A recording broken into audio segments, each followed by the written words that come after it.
Hello everyone, welcome into Fantasy Filmball, the show where we turn movies into sports and sports into something we don't talk about here. My name is Matt. My name is Dylan, and today we're switching things up. Movies, get away. We are talking music.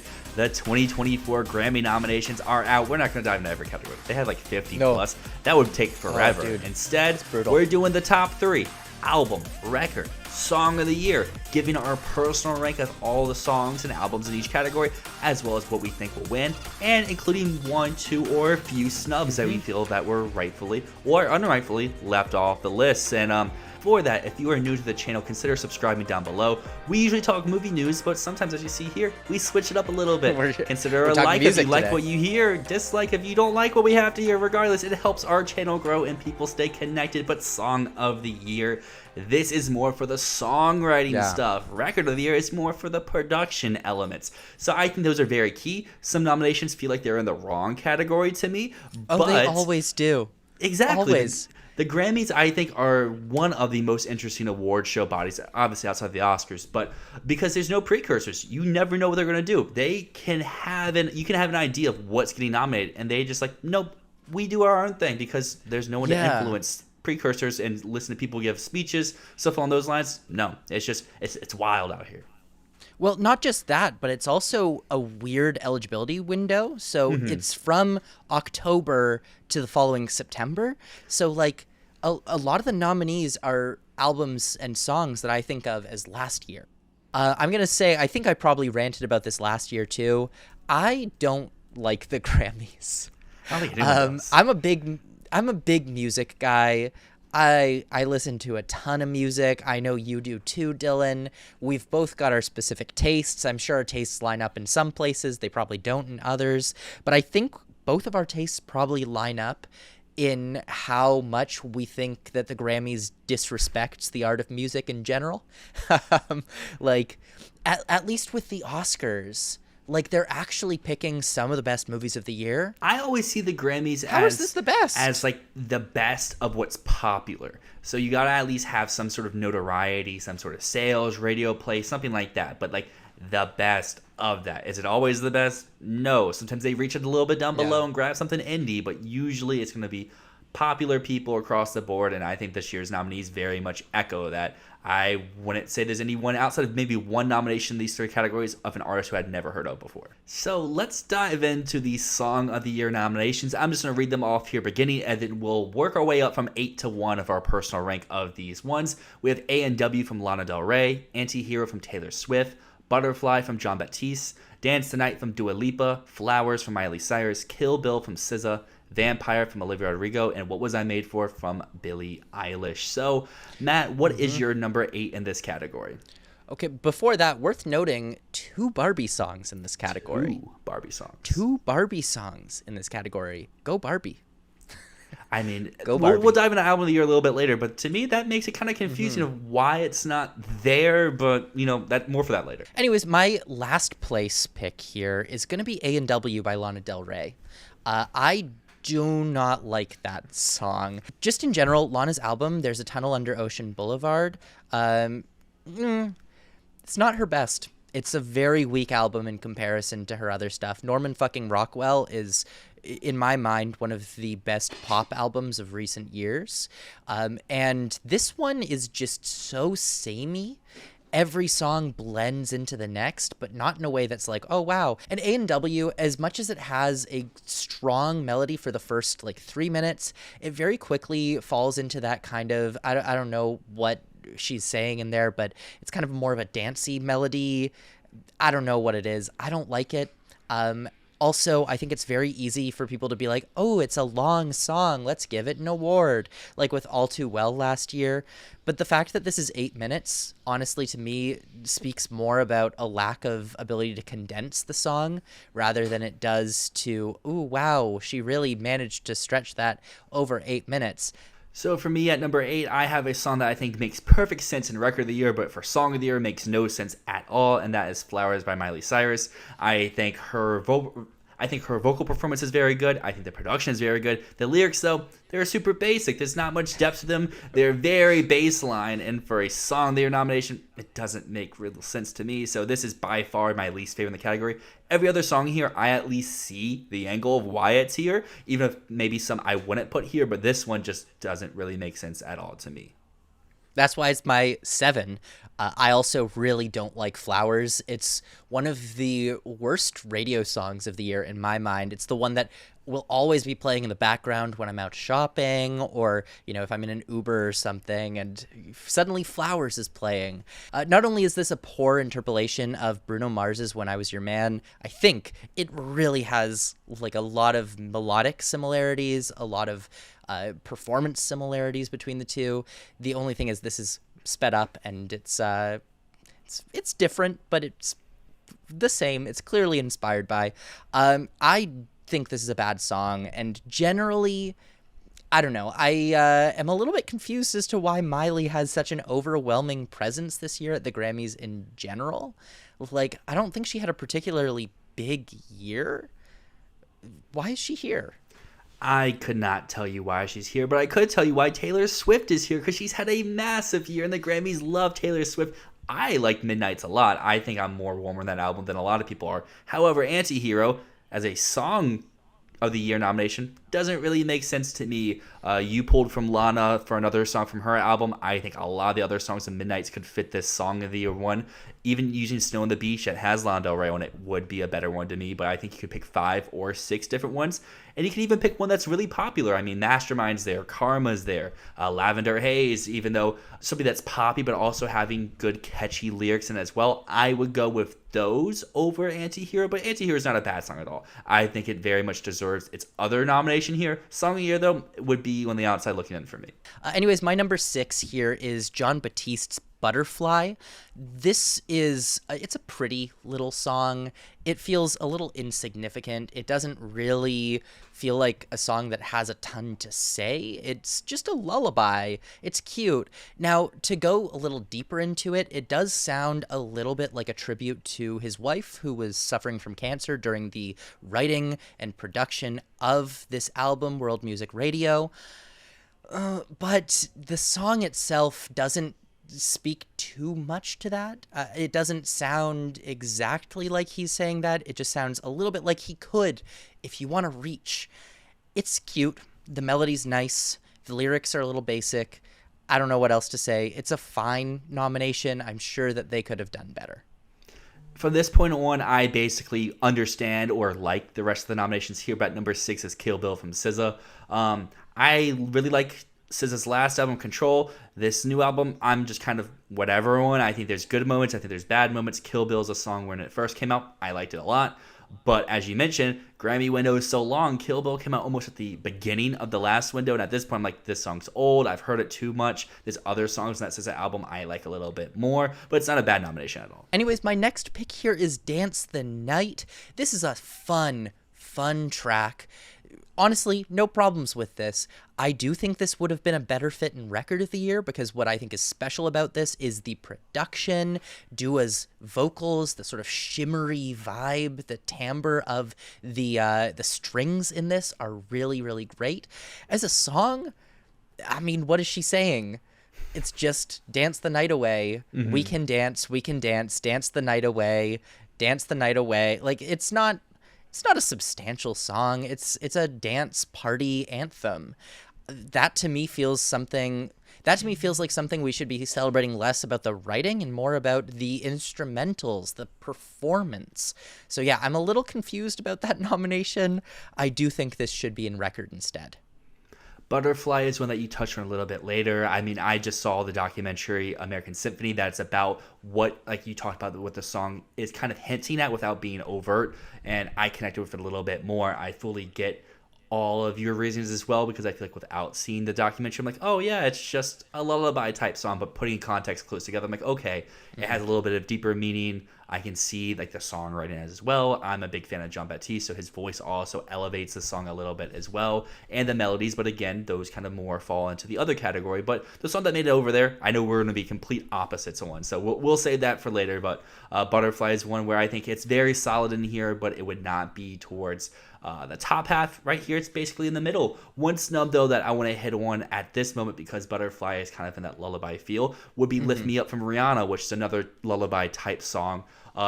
Clearly, they're not averse to songs from films. We have 2 Barbie songs. Lift Me Up, I think, had the disadvantage of coming out so long ago. But Rihanna is a Grammy favorite, and the song was very popular. I'm very shocked that it's not at least in this category. For my next pick, I'm going to take Antihero here.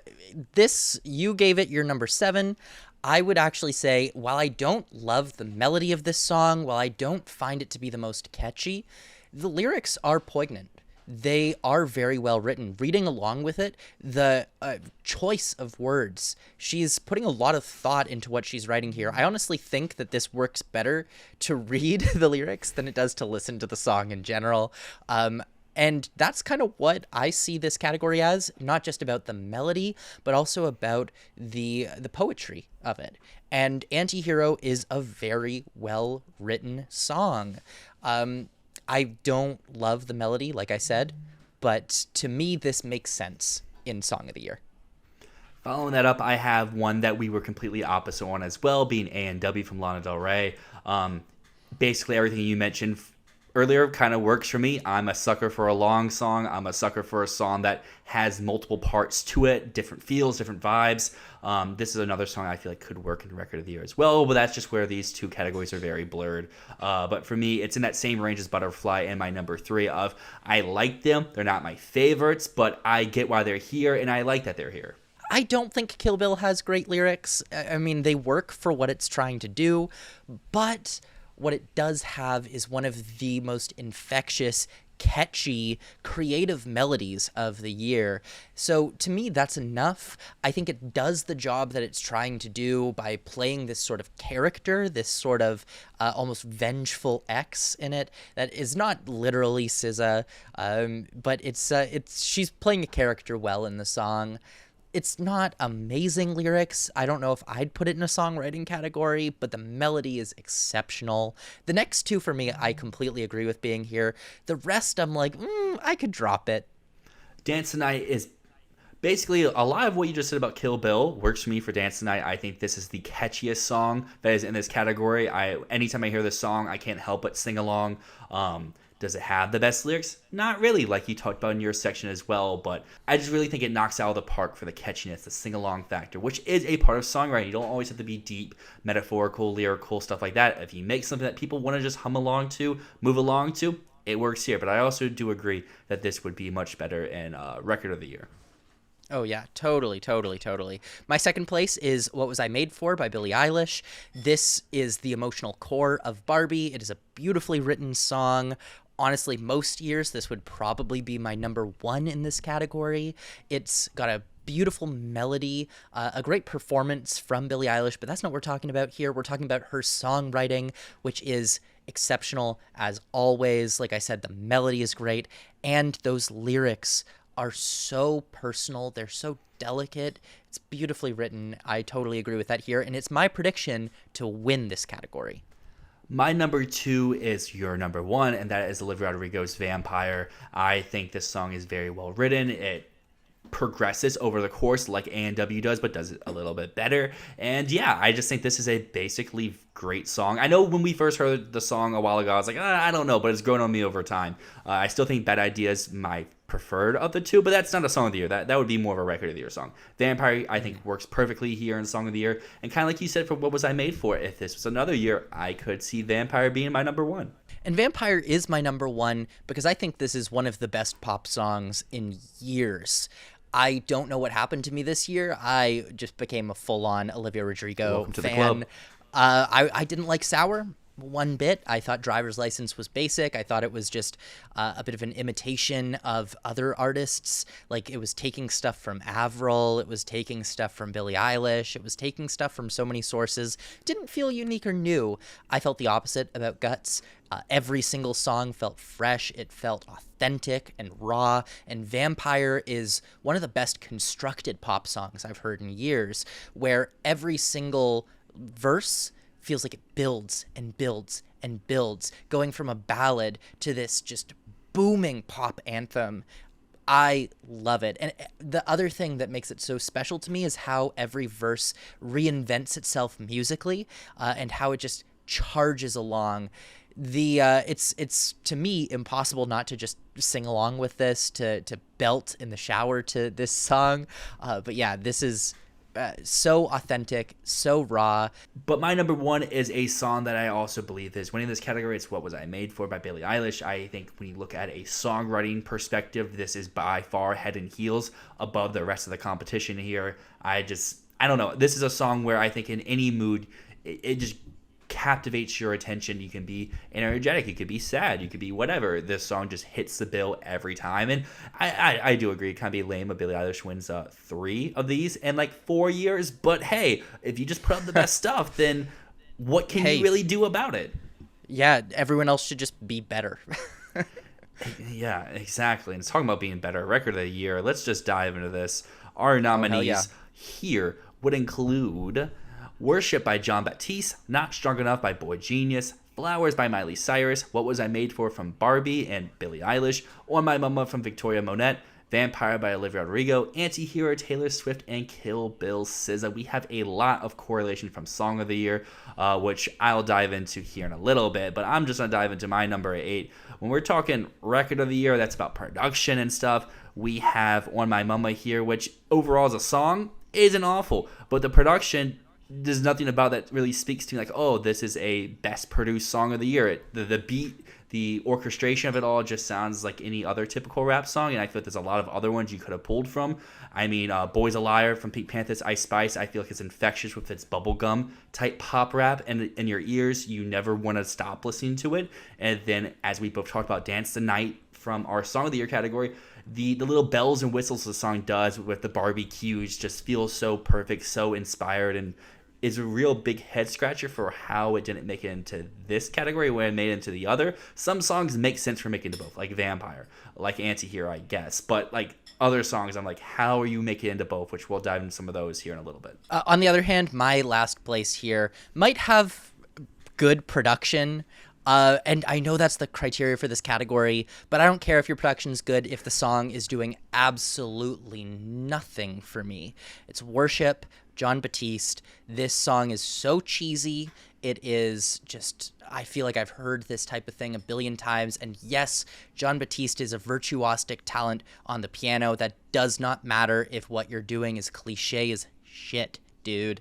Like, oh my God, I found this to just be groan worthy overall. You'll be happy to hear my thoughts on the album. I don't feel the same way about the album as a whole, but Worship I just find to be such a cliched track. Did nothing for me. And if I'm going to say some snubs, some things that I'd rather see here over some of the ones that I don't like, because I don't like half of these nominees, I'm a little confused how Float by Janelle Monáe didn't get in. Janelle Monáe got an Album of the Year nomination. How is Float not in record or song? That would have been a great nomination. It's a fantastic track. Well, you talk about cool nominations. A lot of people would think my number 7 is a cool nomination. And to me, I don't know. I just think it's super boring and super uninteresting. Kind of like what you said about Worship, where I think there are some very good production elements on here, but I put this song on and it makes me just want to change the station. And that would be Not Strong Enough from Boy Genius. So yeah, give me the dislikes. This is going to become our most disliked video now because I said I didn't like the new Boy Genius record. I will say that Boy Genius has been turned on lately by the internet. The internet doesn't like Boy Genius anymore, I guess. People are trashing on their SNL stuff. I still love Boy Genius. It's the only concert that I went to this year. Was Boy Genius, but yeah. My 7 is your 8, which is On My Mama, Victoria Monet. They put the wrong Monet in this category. Like I said, Janelle Monáe should have been here. On My Mama is not a very good song. The production is not good. The writing is not good. There's nothing memorable about this track. I just don't see why this is here. It's a really odd reach of a nomination. It wasn't a popular song. It's just kind of here. Why is it here? I don't know. I couldn't tell you, but from this point on, I like the rest of these nominations. We're talking about production. These 6 songs have it in full force. Number 6 is Kill Bill from SZA. I think like a lot of what you were talking about in the other category, I think applies here with the infectious beat. When you hear, even without the vocals, on TikTok or other social media apps, you're like, oh, that's Kill Bill. Let me go listen to Kill Bill. And I think it's very effective what it's doing. It's just his 5 other songs that I think are even more effective. On the other hand, I still don't like the nominees at this point because Flowers is my next pick. And like I said before, this is one of the most annoying songs to pop up on the radio every time I've heard it this year. I don't get the hype for this. It is a bad knockoff of a Bruno Mars track. I get it. Flowers is my number 5. I don't really like the song, but I think it has some very interesting and fun production elements. And maybe I'm a little biased with it as well because I go to cycle class a lot. This is a very popular song there, and I think the beat very much works for that type of setting. So, like I said, a little biased there. Dude. Kill Bill, Flowers are pretty interchangeable here at 5 and 6. Songwriting-wise, but production-wise, I get why they're here. Like, where in the other category, I'm like, why are these here? Kill Bill, I understand a little bit more, but over here, they're pretty even for me. You're totally right that Flowers by Miley Cyrus is totally spin class core. Like that's what that song's made for. Anyways, my next pick, I am fine with this track, Antihero. It's, again, just not one of my favorite Taylor Swift songs. It's fine. The chorus is catchy enough. The production is sparkling and shimmery. It's what you expect from Taylor. Just not an amazing track. I think the writing is much better than the production here. And yeah, it's fine. I would agree with that, but I still think it's pretty good in here, but that's not my number 4. My number 4 is my winner in the other category. What Was I Made For from Billie Eilish? I think that song is more of a songwriting feat. I think the production elements on it are very good. Just one issue I have with a lot of Billie Eilish songs is the mixing. They're overtly quiet to everything else I'm listening to. Like, when I sat down to listen to all 8 of these songs the other day, I had to turn the volume up by about 2 or 3 clicks just to make this one about as even as the other ones to me. It's a small little knock against it, but I still think this is a very well-made song, and I love this nomination here. Interesting. I didn't think of the mixing. I didn't think of the mixing as being part of it. I would agree. As much as What Was I Made For is the song I would go to between the two of them. If we're talking about production, Dance the Night should have been here instead. Mm-hmm. But I think there's room for both. You know, take out On My Mama, take out Worship. Sorry. Anyways, my number 4 is Boy Genius, Not Strong Enough. This track is so fun. It is so good. I get what you're saying. This is a production category, but I think to me, I don't evaluate this just based on the production. I evaluate it as the entire track. It's about the performance. It's also still about the writing, the melody. It's about the instrumentation. It is about everything. It's not just about those choices made in the mixing room. It is about every single choice that led to the record that we are listening to, the track that we are listening to. Not Strong Enough may not have the same level of production because it's 3 people playing guitars and singing a kind of indie folk song. But what this song does, it does absolutely perfectly for what it needs to be. It is an infectious indie rock song. It has a great build to it, a great chorus as they're chanting, always an angel, never a god. I just get so hyped up. The instrumentation choices, keeping it small, keeping it minimal, are excellent. Everything about this is really good. It's not my favorite Boy Genius track of the year. I think they could have chosen a better one, but it is probably the most iconic of their songs this year, so it makes enough sense for it to be here. I like this nomination, even though it probably wouldn't be one of my favorite songs of the year. I think the production elements on my number 3, Antihero, are very impressive. I don't know. This song is super infectious to me, where I may have some issues with the songwriting. I know that we are completely different on this. I just think this one's very well put together. Taylor, I think, is doing her thing on this. Obviously, there's other songs of Midnight I think would fit this category a little bit better. Anti-Hero is not a bad shout at all. Like I mentioned before, my top 6, I am all for being in this category. Mm-hmm. My next pick at number 3 is Kill Bill, which, like I said before, infectious melody. The performance by SZA is really why this is my number 3, though. Her voice, her delivery is stunning on this.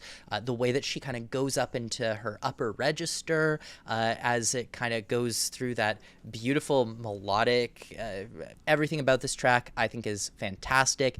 Like I said before, maybe the lyrics aren't as great as I would want, but every other part of this song is fantastic. This fully deserves this nomination. That brings us to my number 2, and our big disagreement in this category would be Worship by Jon Batiste, because I am looking on the production side, and I think this is the best produced song in this category. I don't know, whenever this song comes on, I can't help myself but to get hyped, to jump up and down, to fall for you. It may be a little cheesy, it may be a little practical, it may happen a bunch of other times, but I don't know, I just feel like it very much delivers. His vocal performance is kind of basic and the lyrics aren't really giving much, but that's why I don't have that number 1. I think the number 1 song is doing both, while this is very much giving you maximalism production. My number 2 is What Was I Made For.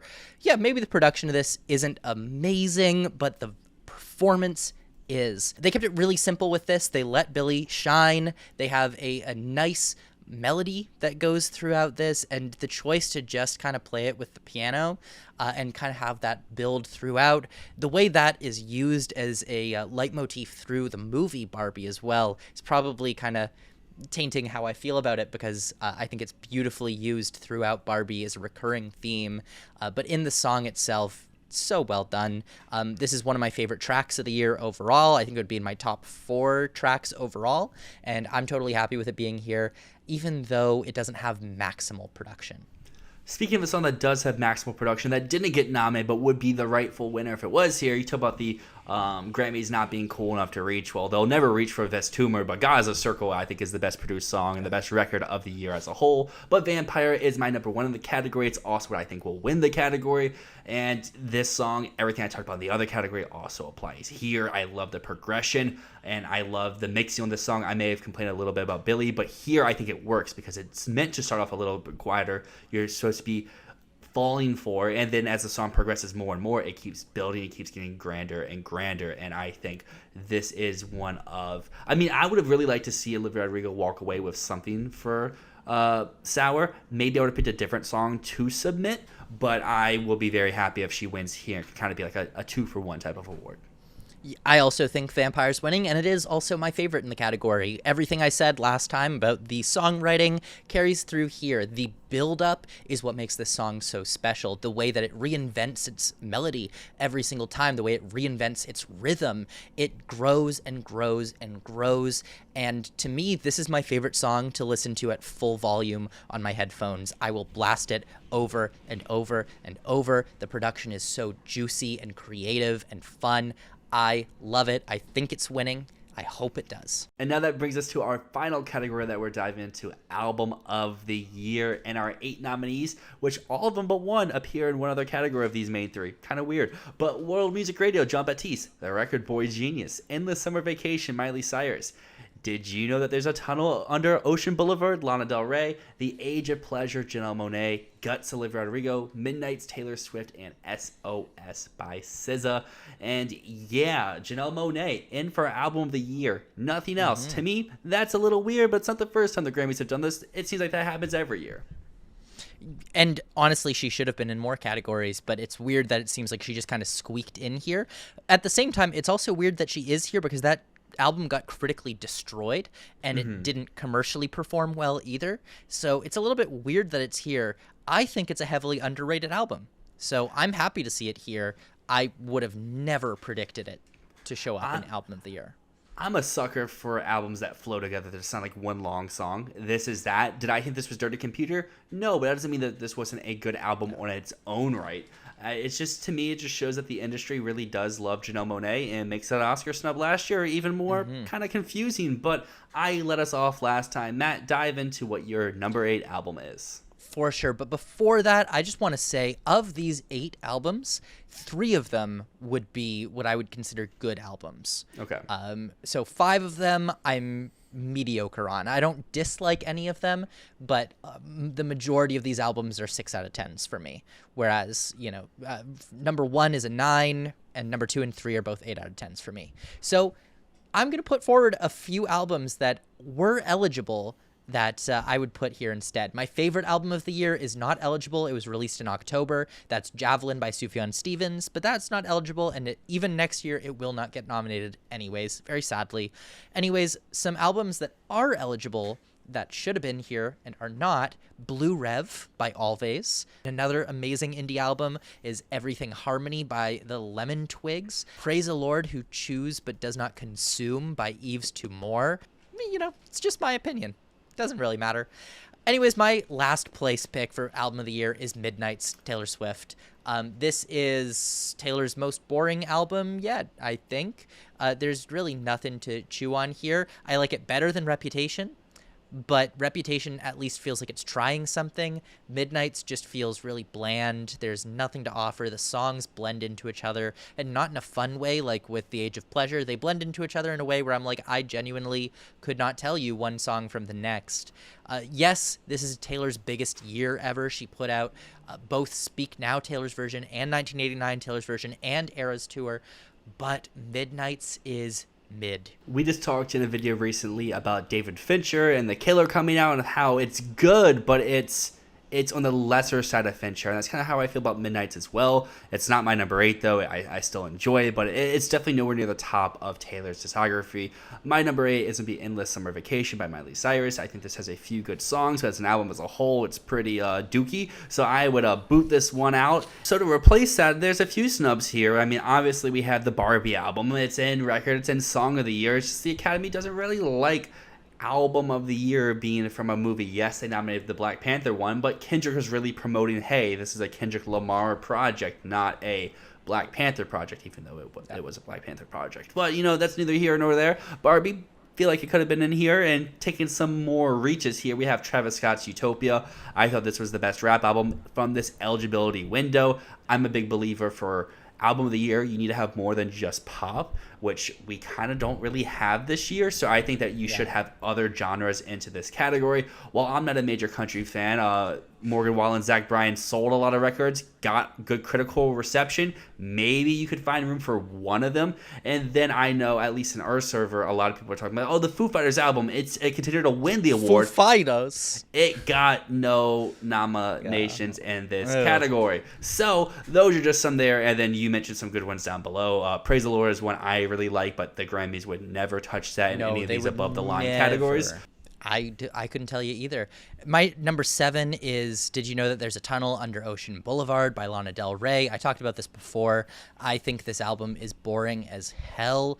Lana has a style that can be absolutely hypnotic, like in Norman fucking Rockwell. It is hypnotic, it's entrancing, it is gorgeous, it's florid, lovely. Ocean Boulevard feels like she's sleepwalking the entire time. This is not a terrible album. It is just mid. She's done better. She will do better again. It's forgettable. Well, my number 7, I also would call mid, forgettable, and pretty boring, and that's The Record by Boy Genius. I don't know what to say. I don't get the appeal. I guess the music's just not for me. I just found it very just generic, and like it's well made, well written, but nothing in this album's like, I need to go listen to this again. This is being added to any rotation. This is my first time listening to the album, was in preparation for this, and it just did not click with me. My number 6 is Endless Summer Vacation, Miley Cyrus. I was actually surprised. I hadn't listened to this before. I probably never would have listened to it without the nomination here. It's not very good. It's not bad. I was quite surprised by how decent it was. I was just like, yeah, this is fine. This is probably worse than Midnight's if I was ranking them like objectively. But I was just surprised by how much I actually didn't mind it. Whereas with Taylor, with Lana, I was let down by their albums. This one, I was like pleasantly not hating. That's kind of how I feel about my number 6, SOS, more compared to the Taylor and the Lana albums. I am a huge fan of SZA. I've seen her in concert before. I've seen her twice, another time at a festival, and I was very much anticipating this. There's a huge buildup over many years, like, when's the next SZA record? When's the next SZA record? We get it with SOS, and to me, this album's just missing something. Like, it's good, it's fine, it's passable, but it's not to the level of other SZA projects. That could be mixtapes, that can be albums, that can be singles, that can be features. To me, this just felt very underwhelming. Kind of like how a few years ago, I mean, I'm the biggest Lil Wayne fan, but when he finally dropped that Carter record that he had been teasing for like 5 or 6 years, it came out, I was like, this is what you sat on for 5 or 6 years? This is no better than the last 3. And even comparing them to that, it felt like it was very underwhelming. That's kind of how I felt about SOS as well. I like the shout. I love that SZA is getting more mainstream attention with this album and this cycle, but to me, this isn't Control. And I know that's not the most fair way to judge it, but when you're a big fan of someone, that's kind of how you look at it, with the Midnight's comparison too, where it isn't her best. It's good, but it's not the other stuff. SOS is my number 5. I agree with everything you said. It's a huge letdown after Control. There are great tracks on here. Kill Bill is great, but a lot of the really fantastic songs, like Good Days, were released years ago. There's been such a build-up to SOS that it was basically impossible for SZA to do anything but let people down.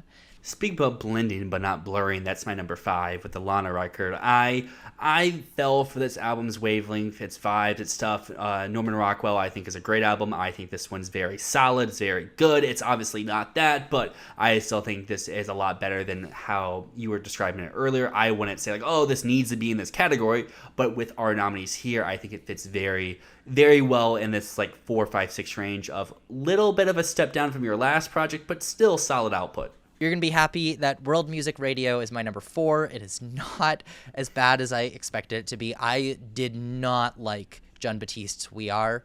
I thought it was just a straight up bad album. I think I gave that album a 5 out of 10. This surprised me. Gave it a light 7 out of 10. Thought it was very pleasant. I still maintain Jon Batiste is Starbucks music. I expect to buy something like this at a Starbucks cash register. It is pleasant. It's soft. It's kind of got that like Steely Dan vibe where there's little to complain about, but it's just not really that inspiring. And every song is distinct and does have its own mark. I do just kind of think that all of them are cliche in a little bit of a different way from each other. They don't blend together. It's great. It's pleasant, but there's nothing exciting here. It's decent though.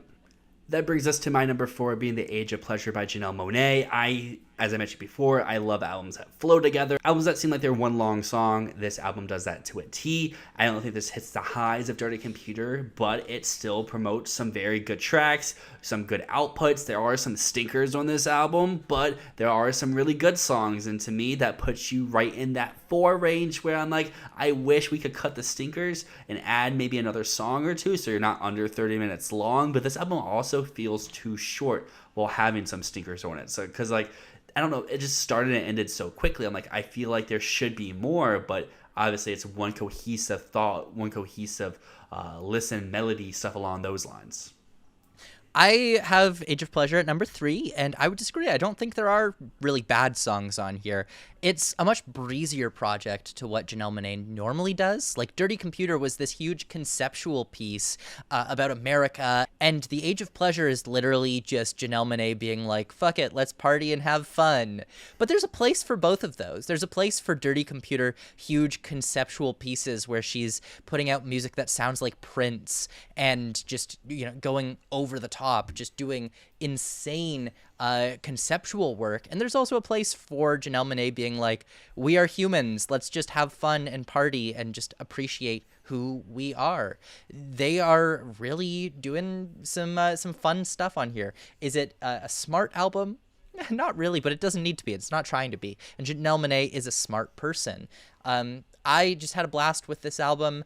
It definitely didn't hold up over a ton of re-listens. The first listen I had of this, I was like, oh my God, this is incredible. This is fantastic. And then on subsequent listens, I was like, Maybe it's not as good as I thought, but it's still a great time. It's a light 8 out of 10 for me. That brings us to my number 3 being Midnights by Taylor Swift. I agree with a lot of what you said of how this isn't her most inspiring, her most whatever album, but I still had a blast listening to it on my first listen and subsequent re-listens. This album is the oldest, I'm pretty sure, of our list of nominees here, and it definitely feels of a different time than a lot of these, but I don't want to hold it against it too much. I don't know. I felt like this was very solid. I like a lot of the songs on here. I think it flows very well. One thing I'm a major fan of with albums is when I don't have to click that little skip button. The least skips I have to do, the better I think you are, especially on re-listens, and I think Midnight's may not have the high highs as some other albums, but is very consistent across the board. At number 2, I have The Record, your number 7, which I get it. Boy Genius is, I think they're great, but I do prefer all of their solo work. I think Punisher was one of the best albums of that year and was snubbed, and Phoebe really should have gotten more love from the Recording Academy from that one. She got a ton of critical praise and deserved it. And Julian Baker as well is fantastic. She had an album called Turn Off the Lights, which is magnificent. I think it's my favorite project by any of the Boy Genius members. Lucy Dacus, I'm like, I don't really feel one way or another about Lucy. And The Record is nice because it puts them all in one place. It does the classic supergroup stuff. They're all bringing their individual talents to the table here, and there's some fantastic songs on here. Is this one that I would put as like the major showcase of any of their work? I don't think I would, but in this field, it's one of the best. World Music Radio, Jon Batiste, and I think that we are, contrary to your opinion, I think it's a very solid album. I think it has higher highs. I think World Music Radio is more consistent across the board, but it is very bloated, and I think that's this album's biggest fault, is there's too much here. I very much like the vibes and the feels that he's trying to go with here, giving you music from around the world in one place. It's just sometimes we get 2 or 3 tracks from the same type of vibe, and like, okay, let's move on to the next one. Let's move on to the next one. I think there are some very great records. I think the production here very much knocks out of the park of what you're trying to go for. If it's upbeat, if it's more soothing, if it's wherever. I do get the little criticism of, oh, it's Starbucks music, it's Ellen music, it's whatever. But I think Jon Batiste makes the best quality of what that type of music could be. But before we dive into our number ones, I would say from number 2 down are all mid to light 7s out of 10.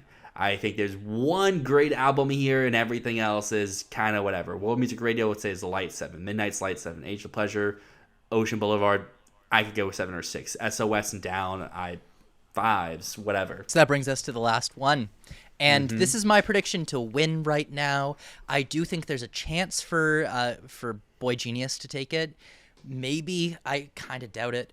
But I don't know what else will. I don't think they're going to give it to Jon Batiste again so soon. So I think Guts by Olivia Rodrigo is my pick to win right now. And it is my favorite. This is one of the breeziest, most fun pop albums. It's got a lot of versatility. There's so much going on here. Every single track hits on this. Like when I always go through albums and I add songs that I'm like, ooh, this is one of the best of the year to a playlist. And I think I probably added like 3/4 of the songs on here to my favorite songs of the year playlist. This is just hit after hit after hit after hit. Every song is a goddamn banger. It's nonstop. It's fantastic. Guts is, in my opinion, a top 5 album of the year, and just a great pop record. And it's your number 1 as well. I'm happy about that. It is my number 1 as well, I guess to say before I dive into Guts. I think Sour's head over heels better than this album, but that doesn't mean Guts is not good on its own. I would take Sour any day. But no. Guts, I think Guts is a little bit of a downgrade in certain areas, but improves on others. I think Guts is a more mature album, but obviously she's a little bit older. I think Sour has more bangers. I think Sour has more ballads. But this album is great in its own right. It's my number 1. It's the only album here I would be like, yeah, this is great. This is good. I would give Guts a very strong 8 out of 10. I would give Sour a solid 9 sort of thing. Doesn't mean it's not not good. What? I think Sour is one of the best albums of its respective year, but Guts is also one of the best albums of its respective year. A few minutes ago, you talked about you got to compare to your field, and that's what I'm doing here with Guts. It's by far the best album here. I think it will win as well. I think a lot of people out there may have the same sentiment as me or as you, where they thought Sour probably should have won and it lost, or they thought that Guts is a vast improvement. And I think both those voters are going to vote for it, and regardless, it's going to come out on top. But if someone was to upset Jean-Baptiste, yeah, he's not winning another one so soon. Taylor has 3. Why would she win 4 for Midnights? It's not changing the style or anything like that. Ocean Boulevard, Lana's not big enough. SOS, no. Miley Cyrus, no. And that leaves you with 3 contenders. Boy Genius, the record. It's indie. It has that angle. It's the only one of that here that could equate to a win, but I don't think it's big enough to walk out with it. And then that leaves Age of Pleasure, Jill Monet. Sneaked into this category with no other, I guess you can call it above the line support, but I like you mentioned before, the critical reception of this album was a little light. This did not have any major charting songs. I feel like this would just be a weird pull. Jean-Baptiste at least made sense the year he won. While he may not have charted really high or sold a lot, it had great critical reception, and it got nominated across the board in multiple different genres and categories. A lot of people were backing that album, and I just don't see that with any of these nominees here this year. So I think for both of our reasons why we have Guts at number 1, well, whether it's a little bit of a decline from Sour or it's a vast improvement, both those voter bases come together to vote for Guts, and therefore I think it walks out with the winner. You make a really interesting point. Now, one thing with SZA, that is the most nominated album. It has 9 nominations, which we do have to consider if we're thinking of what could win. There has been a trend lately, as pointed out by Jake in our server.